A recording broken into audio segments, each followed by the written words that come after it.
All right, welcome back. Now, the Nigerian government has begun moves to extradite the embattled Deputy Commissioner of Police, Abba Kyari, to the United States of America, where he is wanted for his role in an international fraud involving notorious scammer Ramon Abbas, popularly known as Hush Puppy.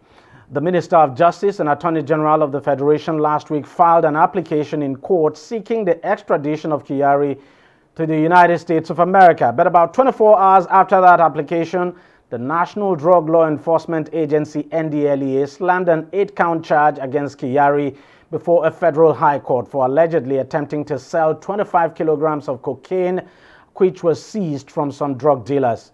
Kyari would be arraigned, I should say, on March the 7th, 2022. Now, the issue is all confusing because it is currently not certain if the federal government will go ahead with Kyari's extradition. Meanwhile, Section 3E of the Nigeria Extradition Act states that, quote, a fugitive criminal shall not be surrendered if criminal proceedings are pending against him in Nigeria for the offense for which his surrender is sought.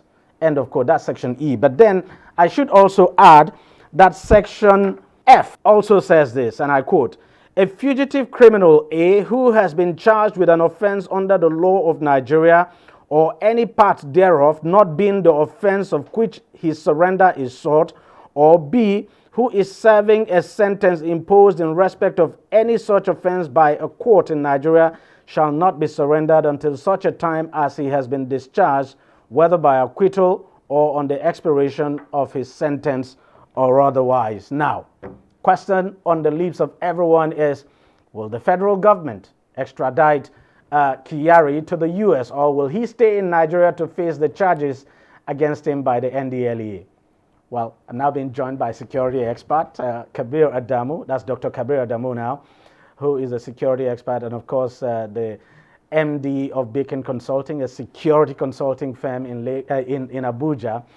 Doc, I know you're not a lawyer, but you know, from what I've just read from the Nigerian Extradition Act, I mean, section 3E and then 3D would appear to be contradictory, so to speak, because while one is saying that he cannot be extradited for the offense, he cannot be extradited now for the offense if he's standing trial for the offense for which he is being sought in the United States. And then Section D goes on to qualify that to say, look, if he is standing trial for any act at all, criminal act at all, that he cannot be extradited until, of course, he's been acquitted or discharged, and then he could go ahead to face the other one. So, all of this, what do you make of this?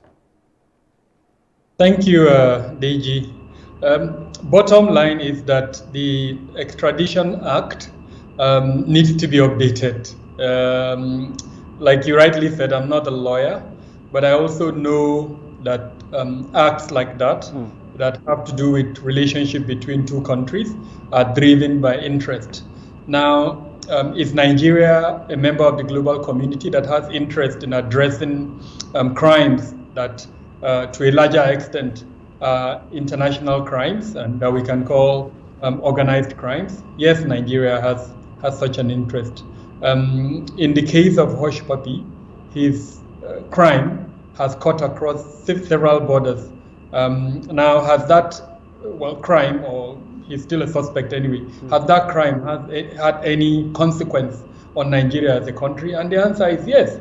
So if Nigeria, should Nigeria be interested in solving that crime and, more importantly, understanding the modus operandi of criminals like the ones that Hush Puppy is being suspected of involving, and of course his collaborators, including allegedly Abba Kyari? The answer is yes. Now, if the Act provides for certain clauses that qualifies Abba Kyari, DCP Abba Kyari, for extradition, then yes, the onus is on Nigeria as a member of the International Committee of Nations to respect those clauses.